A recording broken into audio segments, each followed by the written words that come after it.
Stimați telespectatori, descoperim împreună în acest episod Ierihonul, cu dudul lui Zacheu și muntele ispitirii, unde Hristos a fost ispitit de diavolul.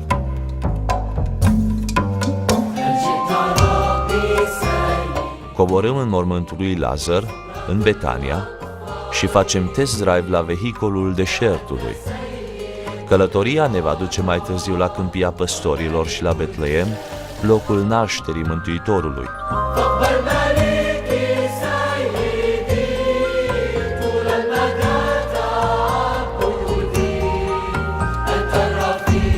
Urcăm mai apoi cu telefericul la Masada, cetatea de neînvins, și vom poposi în final, plutind pe Marea Moartă.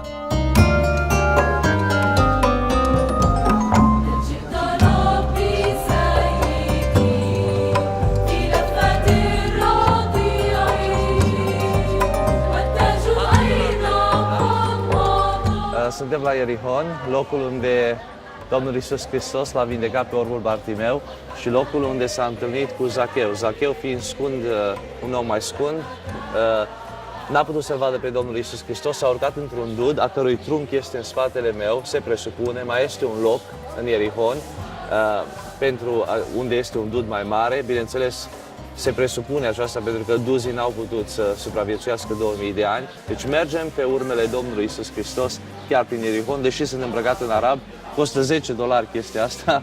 Ați văzut anterior, mi-a pus-o domnul pe cap, domnul arab de aici, din zonă. Ei vând orice turiștilor și prin asta supraviețuiesc ei aici.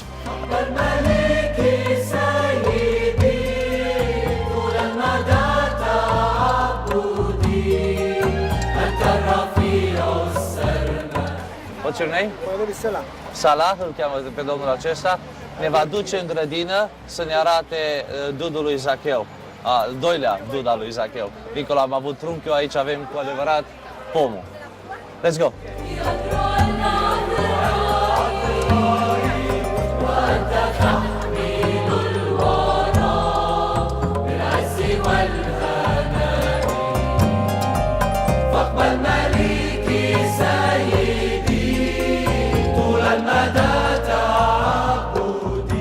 Suntem aici la umbra dudului lui Zacheu, unde Zacheu s-a întâlnit cu Domnul Iisus Hristos și a intrat mântuirea în casa lui. Vă aduceți aminte când poporul a intrat în Canaan pentru prima dată, zidurile au căzut după 7 zile de încercuire. Zidurile au căzut când au intrat aici în Ierihon, au cucerit Ierihonul, zidurile acestea nu se vor mai zidi niciodată, că așa a fost profețit. Trăiesc arabii aici astăzi, dar totuși ei ne primesc cu drag să vedem locurile acestea, în mod special unde a fost dudul lui Zacheu și unde Domnul Iisus Hristos l-a vindecat pe orbul Bartimeu.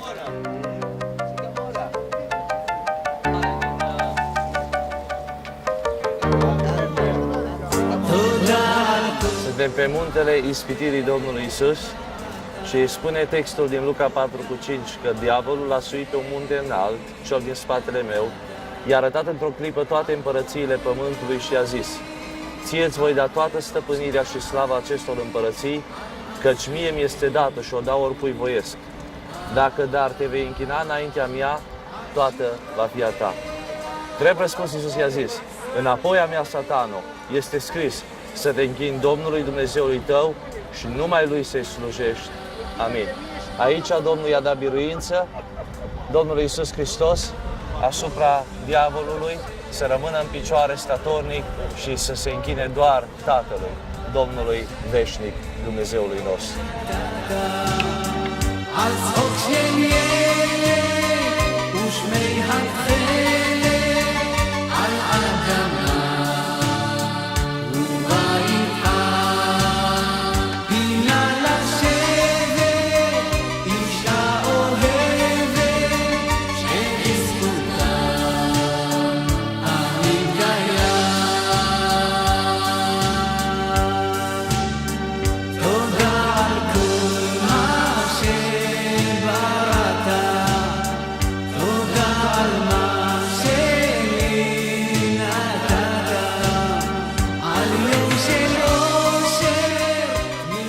Am umblat sus, sunt tot transpirat, am bătut la ușă și ne-a deschis. E Biserica Carantania, e o mănăstire. Prima a fost construită în anul 340 după Hristos. Să mergem în oameni.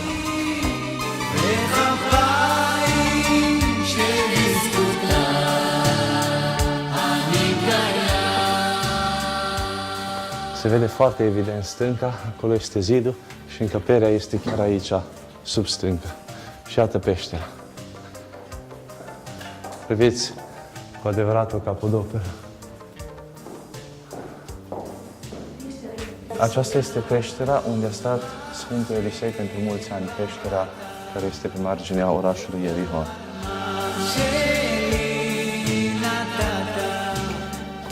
Elisei a locuit aici până a venit Ilie și a aruncat mandaul peste el și spune că și Ilie a fost răpit de Dumnezeu într-un car de foc tot din zona aceasta. Sunt chiar aici în peșteră unde nu poți să stai în picioare. Este ca și o grotă unde te poți ruga. Sunt transpirat că am urcat muntele, dar aici e răcoare și foarte plăcut. Se pare că e o temperatură foarte constantă, plăcută și un loc frumos de meditație. În aceste stânci oamenii pun bilețele pentru rugăciune. Aceasta este de fapt un bilet în limba română, l-am găsit aici. Și oamenii lasă aici bilețele pe toate căpături. Sunt bilețele puse de rugăciune. Chiar aici sunt foarte multe. Să văd că sunt în limba greacă, multe din ele.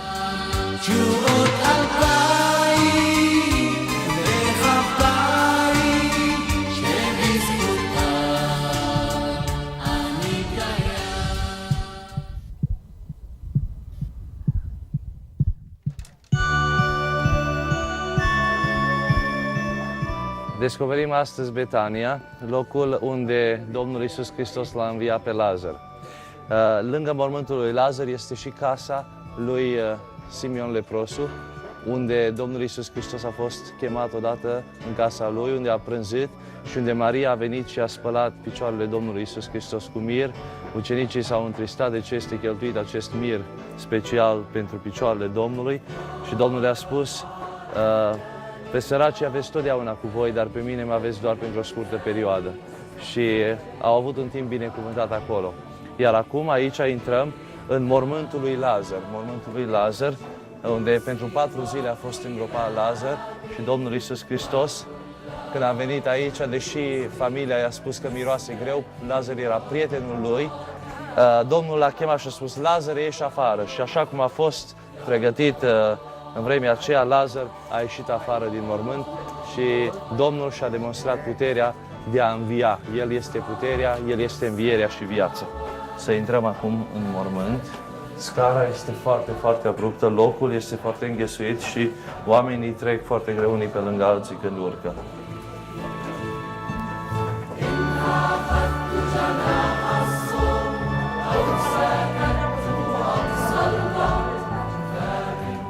Și acum intrăm până la mormânt. Aici se punea piatra pe mormânt. Acolo s-a făcut un loc gol ca să se vadă înăuntru.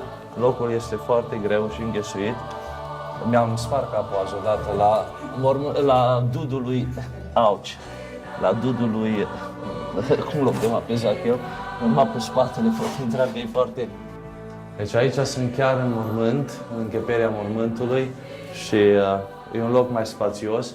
Dar a intra acolo, a ieși și a intra în mormânt este foarte dificil. Eu cred că atunci când Domnul Iisus Hristos a făcut minunea, totul s-a întâmplat instantaneu. Pur și simplu, Lazar a ieșit afară și lumea a fost uimită de ceea ce Domnul Iisus Hristos a făcut.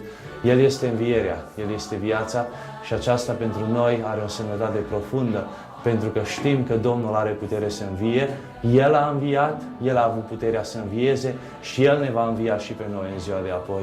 Mărit să fie Domnul!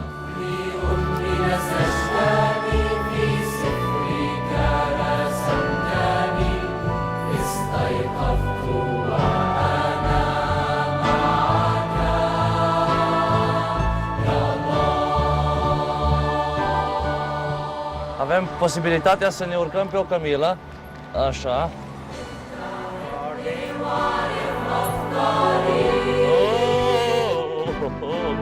Cămila!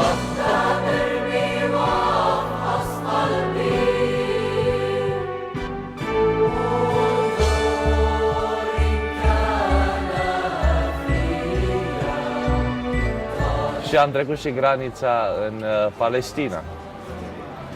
Israelul și Palestina sunt pe același tărâm, dacă putem să spunem, și sunt anumite orașe împărțite. Unul dintre aceste orașe este Betleemul, care pentru noi creștini are o însemnătate foarte profundă, pentru că este locul unde Domnul Iisus Hristos a născut.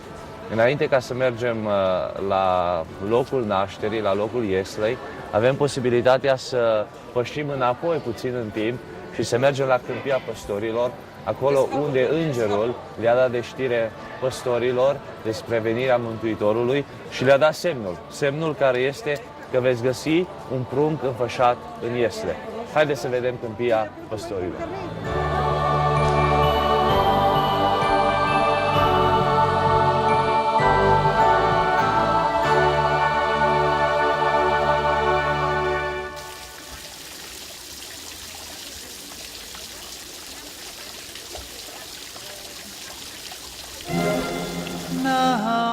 Despre păstori se spunea că ei făceau de strajă. Astfel, zonei acesteia i s-a dat numele de Bet Sahur, care înseamnă casă de veche. Ei făceau de strajă acolo cu animalele lor, îngerul li se arată și le spune, le aduce vestirea Mântuitorului să meargă să-l vadă și s-au dus după aceea în Betleem să-L întâlnească pe Domnul Iisus Hristos. Această câmpie mai are și o conotație chiar mai veche decât cea a Mântuitorului, pentru că este locul unde s-a născut și David. În vremurile străvechi, oamenii nu aveau locuințe. Când păstorii stăteau de veche aici pe câmp, ei locuiau în grote. De fapt, și locul unde s-a născut Mântuitorul era ca o grotă, era băgat în stâncă și în locul cel mai adânc din grotă stăteau animalele și oamenii se retrăgeau acolo să se adăpostească. Coborâm în această grotă. Cum vă spuneam, în locul, cred că cel mai adânc, cum ar fi aici, stăteau animalele și oamenii stăteau undeva mai aproape, unde puteau și să vegheze. Grota prindea puțină căldură, pentru că animalele respirau și cred că era destul de frumos miros înăuntru. În unele din aceste grote, oamenii au făcut un fel de altar ca să vină la părtășie, vin preoții cu ei, vin păstorii cu ei și aici, chiar în grotele acestea din stâncă, ei pot să aibă un timp de închinare.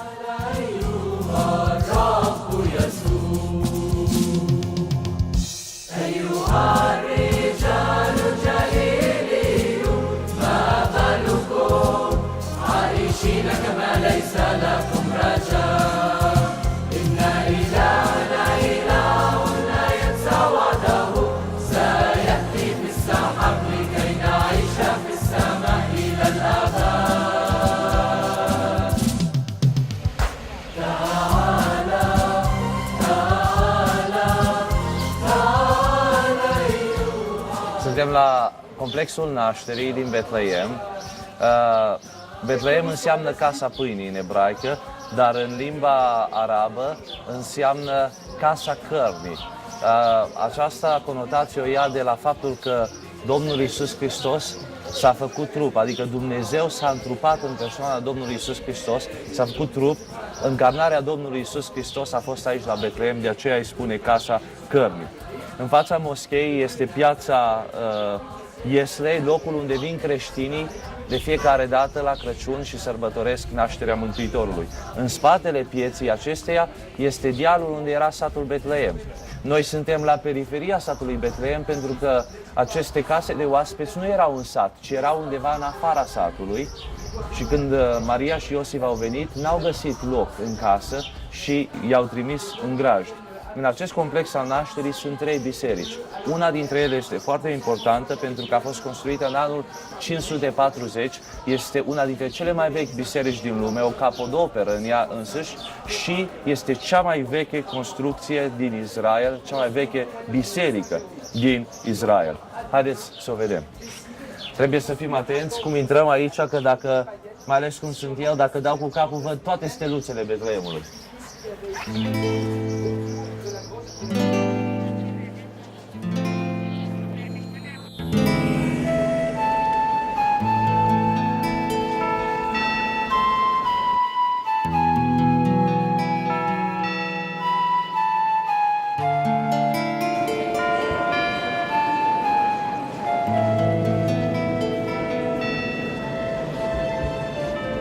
Intrăm acum la locul unde este ieslea, unde a fost Domnul Iisus Hristos.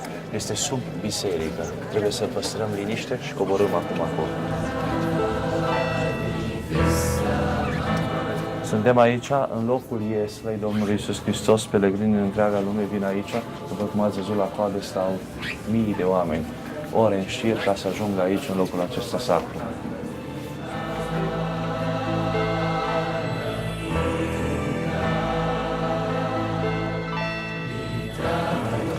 Aici este locul nașterii, unde am fost anterior, era locul unde a fost ieslea Domnului Iisus Hristos. Aici vin pelegrini în întreaga lume, se închină, este steaua de argint, oamenii aduc rugăciuni și aduc lucruri care ei le cumpără și spune că le sfințesc aici și apoi le duc acasă. Este locul unde s-a născut Domnul Iisus Hristos.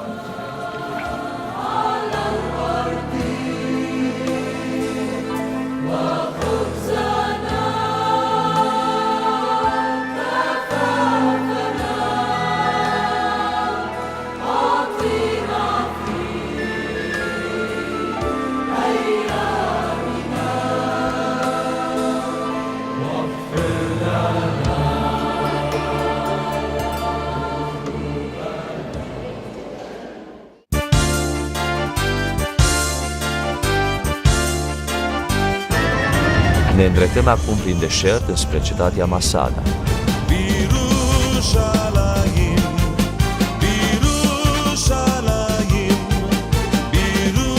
În anul 66, Ierusalimul a fost distrus și armatele romane au venit înspre Masada ca să o atace, să o cucerească și pe ea.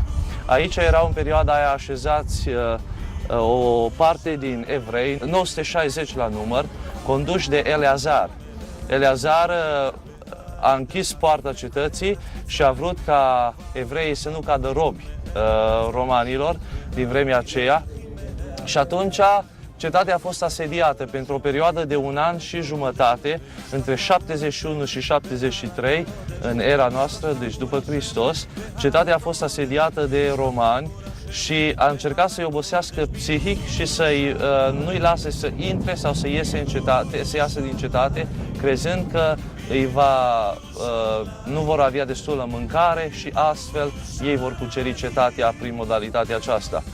După 1 an și jumătate, după ce și-au construit aici turnuri și ziduri în jurul cetății, și-au dat seama că nu pot să cucerească, că evreii sunt foarte încăpățânați și nu vor pleca de aici, și-au adus un alt număr, 10.000 de evrei, să construiască o rampă prin care să se urce aici sus, în partea de vest, unde terenul înălțimea nu e așa mare, ci este doar de 100 de metri. Acești evrei au lucrat pentru o perioadă lungă și au construit această rampă și atunci armatele romane au pătruns, au izbit poarta de intrare, zidul, și au dat năvală. Când au intrat înăuntru, s-au uimit de ceea ce au văzut. Eleazar a dat comandă oamenilor care erau aici, celor 960 de oameni, le-a dat opțiunea robie sau moarte. Și majoritatea din ei au decis să se sinucidă ca să moară pentru libertate. S-au sinucis, prima dată au omorât femeile, copiii și așa mai departe. Până la urmă au murit aproape toți. 2 femei și 2 copii s-au ascuns undeva de desubt și au fost găsiți, de la ei știm istoria. Și locul acesta demonstrează eroismul evreu la o înălțime mai mare decât multe alte națiuni, oameni care n-au cedat și au luptat pentru patria lor până la moarte. Masada este simbolul victoriei pentru evrei. Aici celebrau după aceea armatele și depuneau jurământul, dar ulterior s-a anulat această modalitate de a depune jurământul, deoarece multe mame nu voiau ca copiii lor să fie inspirați să se sinucidă pentru țară, ci spuneau mai bine să cadă prizonieri decât să se sinucidă pentru țară, pentru că au posibilitatea ca odată să scape și viața trebuie păstrată. A fost asediată până în 1 an și jumătate și în final distrusă, dar oamenii n-au mai fost găsiți pentru că toți erau morți. Pe bucățele de lut ars, fiecare și-a scris numele lor. Astăzi cetatea rămâne în picioare ca un monument aceea al eroismului evreilor și milioane de oameni din întreaga lume vin să o viziteze. Este cu adevărat un monument, aș putea să spun, natural.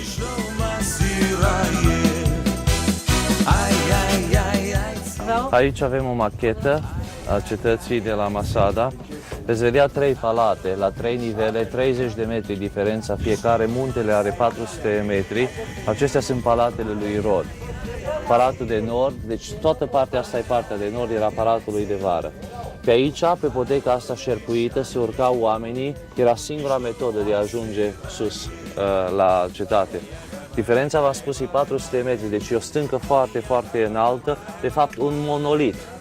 Și aici era foarte modern. Ei aveau, de desubt, aveau hambare unde țineau alimente și totodată aveau rezervoare de apă. Imaginați-vă că 900 de oameni puteau să trăiască acolo, aici, în cetatea aceasta, aveau izvoare de apă captate și de la ploaie și pe desubt aveau canale și în peșteri țineau apă. Aveau și o piscină unde înotau, unde aveau scăldătoare și încălzeau pe aici, prin cuptorul acesta, încălzeau apa și era ca un cazan unde oamenii, bărbații de acolo mergeau la scăldat.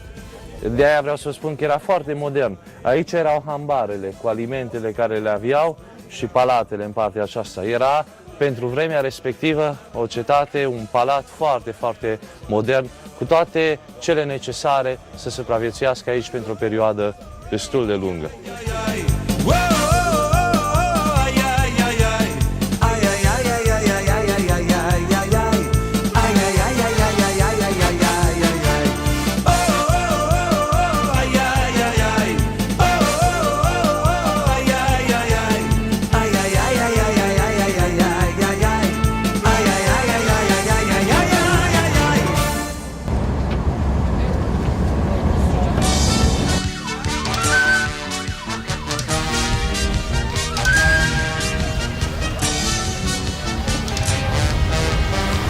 Marea Moarte este cea mai sărată mare din lume. Este așa de sărată aici încât nimica nu viețuiește în ea. Orice intră în marea aceasta moare imediat, fie insectă, fie alge, fie pește, orice intră aici moare. Râul Iordan se varsă în Marea Moartă și aici dispare tot. E așa de sărată încât poți să plutești fizic, poți să plutești deasupra ei, doar puțin dintre în apă.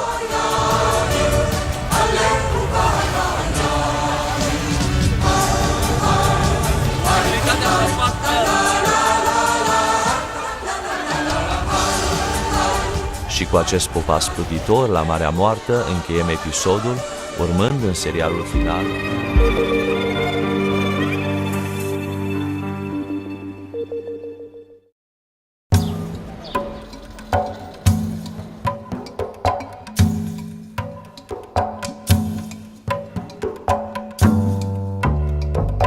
Stimați creștini, este o mare bucurie să ajungem și la Ierusalim.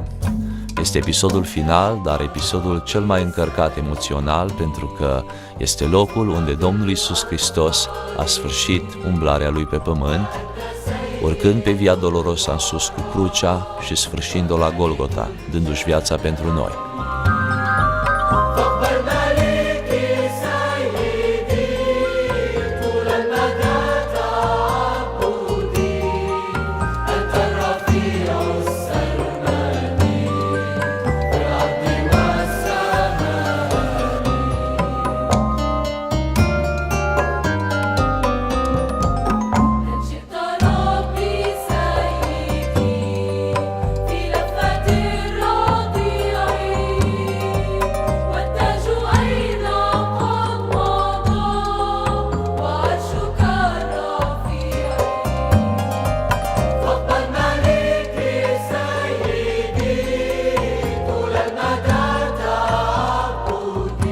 Istoria lui nu se încheie aici, ci continuă. Iisus Hristos înviază a treia zi după Scripturi și putem să vizităm mormântul gol chiar acum, în acest serial, iar apoi, spre finalul prezentării noastre, vom ajunge și la Iope, la Tel Aviv și vom vedea un apus de soare în Marea Mediterană.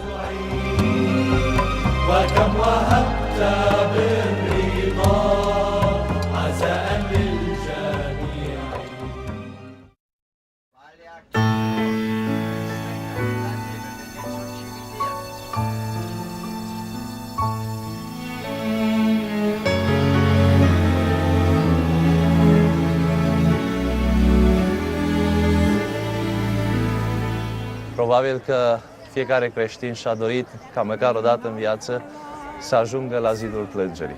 În spatele meu este zidul plângerii, este cel mai sacru loc pentru evrei.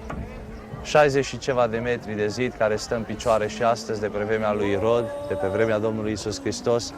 Primele 7 rânduri care sunt acolo, 7 rânduri de jos în sus, sunt originale. I heard the children singing and Și mii de pelerini vin în fiecare zi aici, din întreaga lume, să se închine la picioarele templului, la zidul plângerii. of angels from heaven in answering. I thought the voice of angels from heaven in answering. Jerusalem, Jerusalem, hark how the angels sing, Hosanna in the highest, Hosanna to your King. And then I thought my dream was changed, the streets no longer. În spatele meu, deasupra zidului plângerii, este Moscheea Stâncii. Cupola care e aurită, s-a folosit acolo peste 200 de kilograme de aur să sufle cupola respectivă, a fost donată de regele Husein al Iordaniei ca să pună pe locul sfânt o moschee. And the morn was cold and chilled as the shadow of a cross arose upon a lonely hill, as the shadow of a cross arose. Aceasta este Poarta Iafo sau Poarta Frumoasă, știți, cercetătorul de la Poarta Frumoasă are formă de cotitură. Atunci când intrau soldații, ei nu puteau să se întoarcă pentru că aveau scuturi și se întorceau foarte greu și dădeau busna și atunci cei din cetate putea să-i învingă, putea să se lupte cu ei și îi prindea aici la colț. Deci modul în care a fost construit este un mod foarte strategic.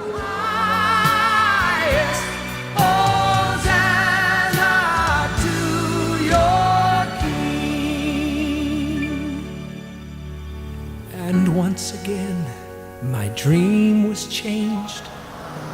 Orașul etern nu este doar Roma, orașul etern este și Ierusalimul. În spatele meu vedeți zidul cetății Ierusalim și acolo, în partea stânga mea, a dreapta dumneavoastră pe ecran, veți vedea colțul streașinei unde Domnul Iisus Hristos a fost urcat și atunci când a fost ispitit, ca să se arunce de pe acoperișul templului, să se arunce jos. They were open wide, that all might enter, and no one was denied. No need of moon or the stars by night, or the sun to shine by day, for it was. Astăzi, în descoperirea Israelului, vom da piatra de la mormânt la o parte și vom vedea că mormântul Domnului Iisus Hristos este gol. Hristos a înviat. It was the new Jerusalem that would not pass away. Suntem acum în fața dealului Căpățânii.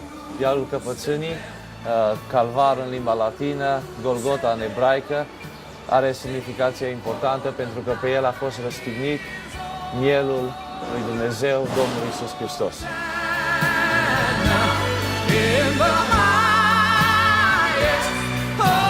Hosanna forever.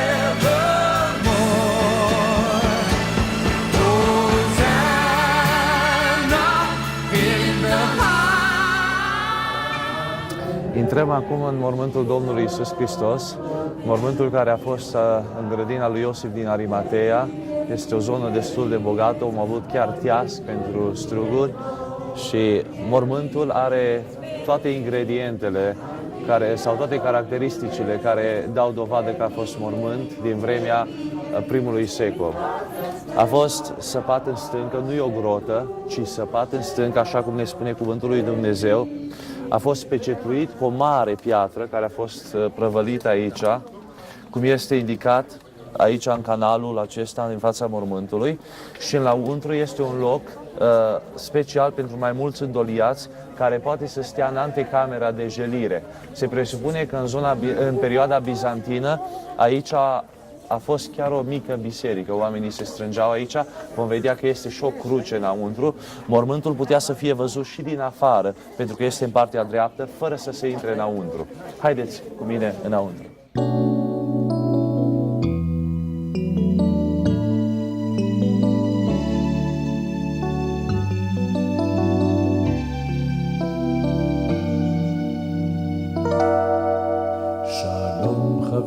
שלום חברים, שלום, שלום, להתראות, להתראות, שלום, שלום, שלום חברים, שלום חברים, שלום, שלום, להתראות, להתראות, שלום, שלום.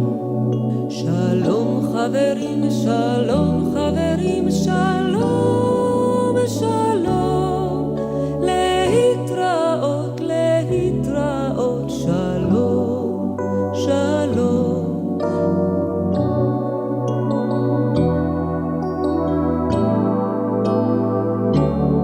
שלום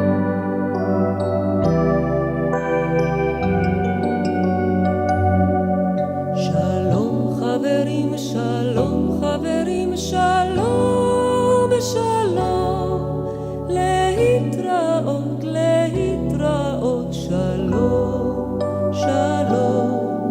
שלום חברים, שלום חברים, שלום, שלום, להתראות, להתראות, שלום, שלום. שלום חברים, שלום חברים, שלום, שלום, להתראות. Am avut un moment deosebit de frumos aici la grădina mormântului, momentul sacramentului cinei Domnului Iisus Hristos, un moment care pentru noi creștinii este de o deosebită importanță. Ne aducem aminte de ceea ce Domnul Iisus Hristos a făcut pe Golgota.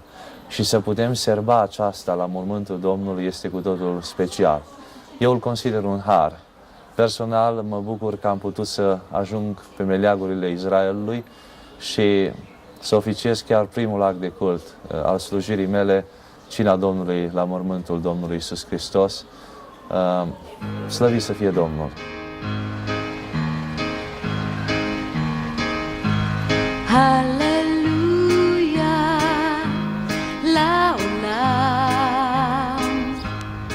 Mă aflu acum la Poarta Leilor sau Poarta lui Ștefan, una dintre porțile îndreptate spre răsărit, înspre Muntele Măslinilor, poartă de intrare în Ierusalim. Pe aici este acces și cu mașină.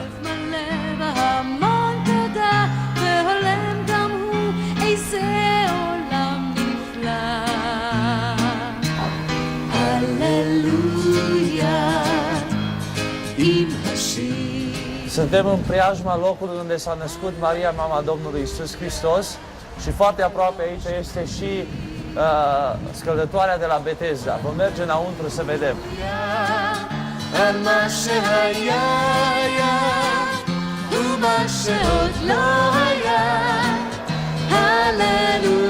Suntem lângă Poarta Oilor, la scăldătoarea Betesda, unde era un izvor care pulsa apă, și când îngerul cobora jos și tulbura apa, cel care se arunca primul în apă era tămăduit.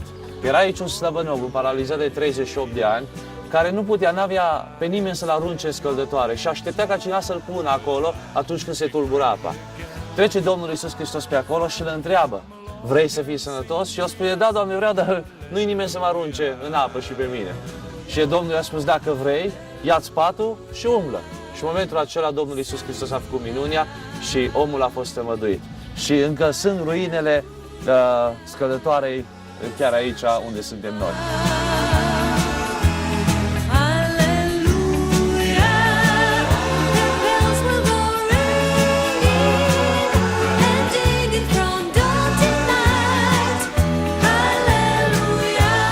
Se vede acum în imagine arcul unde Pilat l-a înfățișat pe Iisus Hristos înaintea norodului și le-a spus, iată omul. De fapt, arcul acela poartă numele acesta, arcul iată omul. Hallelujah, let's try from the start and sing it with all our heart. Hallelujah, hallelujah, in Hashem. Hallelujah, al Yom Shemei.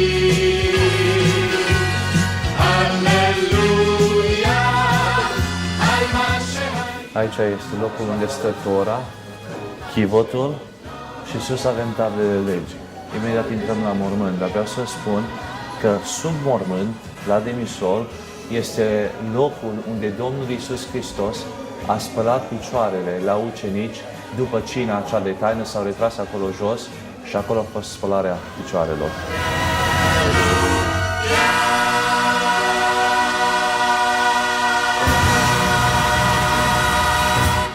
Suntem chiar la mormântul lui David. Jumătate este în secțiunea bărbaților, jumătate este în secțiunea femeilor. Probabil vă întrebați de ce port pălărie. La evrei trebuie să ai capul acoperit când ești într-o sinagogă. Și locul acesta este considerat o sinagogă, de aceea trebuie să ne ținem capul acoperit, fie cu o chipă din aia mică rotundă pe cap, fie cu pălărie.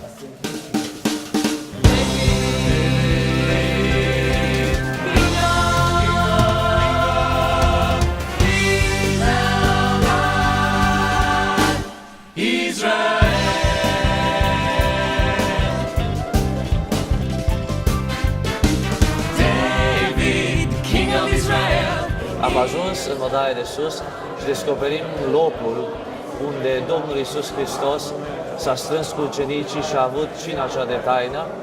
Mai apoi, după ce Domnul Iisus Hristos a fost înălțat la cer, tot în acest locaș s-au strâns apostolii pentru prima dată și s-a format prima biserică. Aici s-a strâns prima dată apostolii. Și aici s-a revărsat Duhul lui Dumnezeu, Duhul Sfânt s-a coborât aici în ziua Cincizecimii. Imediat după aceea, nu departe de aici, Petru a cuvântat acea mare cuvântare și a îndemnat pe oameni să vină la pocăință și le spunea despre mormântul lui David, care este îngropat chiar aici. Odaia de sus este de fapt deasupra mormântului lui David. And King David is so handsome, roses, roses all around. And King David is so handsome, roses, roses all around. Saul was braver than them all, David's bravest of them all. Ishai's son is well and alive. Ishai's son is well and alive. And King David is so handsome, roses, roses all around. And King David is so handsome, roses, roses all around. Ne-am grăbit să venim în oraș în seara aceasta să explorăm piața evreilor și după aia, dacă mai avem timp, o să mergem, o să mergem și la piața cealaltă, nu o să spun ce națiune e, că probabil că nu-i bine să spun chiar acum. Haideți cu mine!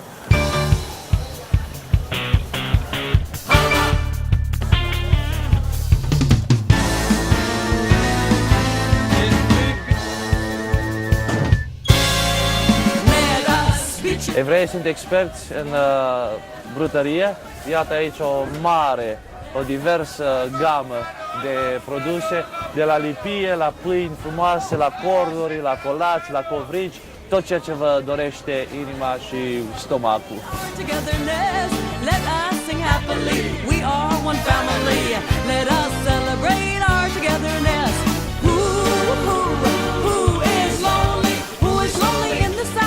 Și evreii au o gamă foarte mare de brânzeturi, foarte mult la brânză, halva, tot felul de semințe, floarea soarelui, de nucă, gemuri, cine mai știe ce, dar brânzeturi la brânzeturi sunt extraordinari. Let us be joyful, let us be friendly, come with us, friends. Let's sing so happily, we are one family. Let us celebrate our togetherness. Let us sing happily, we are one family. Let us celebrate our togetherness. Who is lonely? Who is lonely in this hour? Let us sing and give him power. Let us sing and stick together. Our friendship will be forever. Let us sing and be together. Come sing the marching our soul. We love you, the world, the whole world, we love you, enough, man, say enough.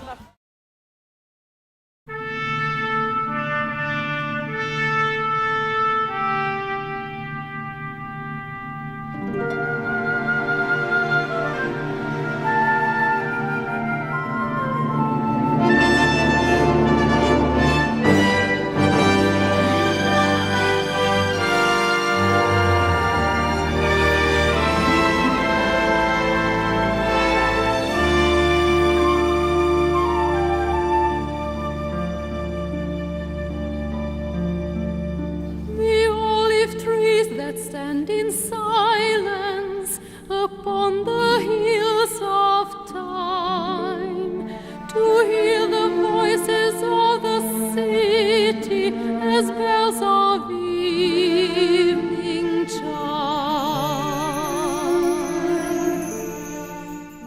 Și am posibilitatea la Ierusalim să îngenunchez la piatra unde Domnul Iisus Hristos a îngenunchiat și s-a rugat pentru ucenici ca să fie una. Eu m-am îmbrăcat în stilul evreiesc, că-s la Ierusalim. And peace is everywhere. Jerusalem, Jerusalem, forever young, forever old. My heart will sing your songs of glory, Jerusalem. Atunci Iisus a venit cu ei într-un loc îngrădit, numit Ghețimani, și a zis ucenicilor: ședeți aici până mă voi duce colo să mă rog. A luat cu el pe Petru și pe cei doi fii ai lui Zebedei și a început să se întristeze și să se mâhnească foarte tare. Iisus le-a zis atunci: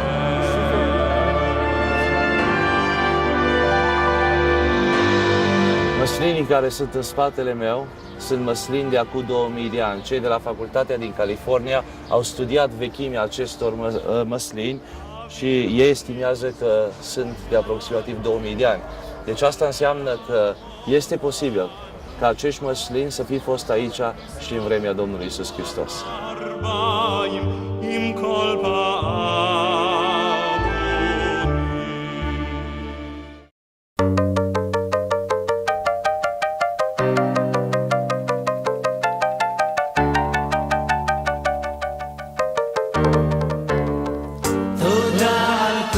Este un oraș care îmbină vechiul cu noul.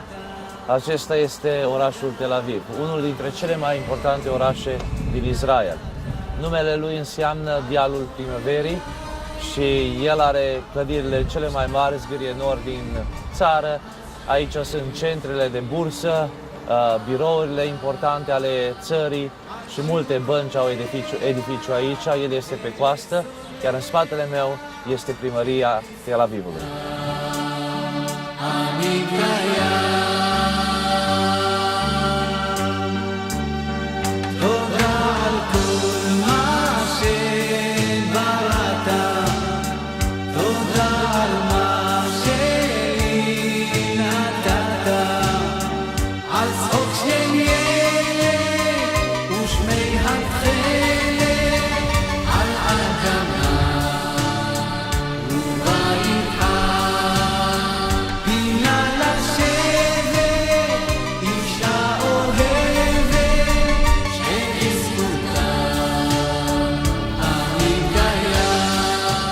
Fața mea este statuia care simbolizează peștele Chit, că Iona s-a întors înapoi aici la Iope și s-a dus după aceea la Ninive și a devenit evanghelistul Vechiului Testament.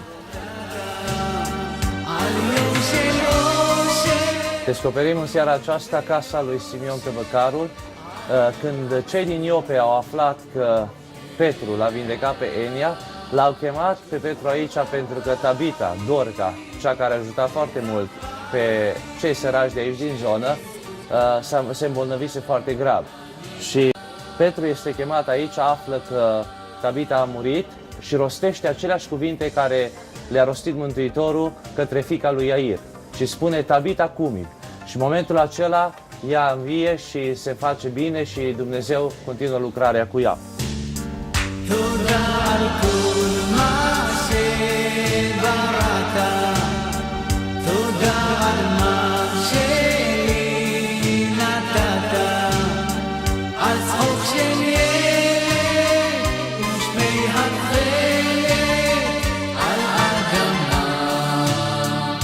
Tot ce începem ducem la bun sfârșit și călătoria din Israel se sfârșește acum. 9 zile în Țara Sfântă, un pelerinaj extraordinar cu o grupare minunată de oameni. Vă mulțumim că ați fost alături de noi. Dragi creștini, știu că mulți dintre dumneavoastră v-ați dori să ajungeți măcar o dată în Țara Sfântă. Pentru cei care ați ajuns, ferice de voi, pentru cei care n-ați ajuns, am vrut să vă ducem cât de cât să descoperiți Țara Sfântă și nădăjduiesc că am reușit aceasta. Pentru toată lumea care vizionează această prezentare, vreau să vă îndemn să vă rugați pentru pacea Ierusalimului, să binecuvântați Israelul și Dumnezeu să vă binecuvânteze.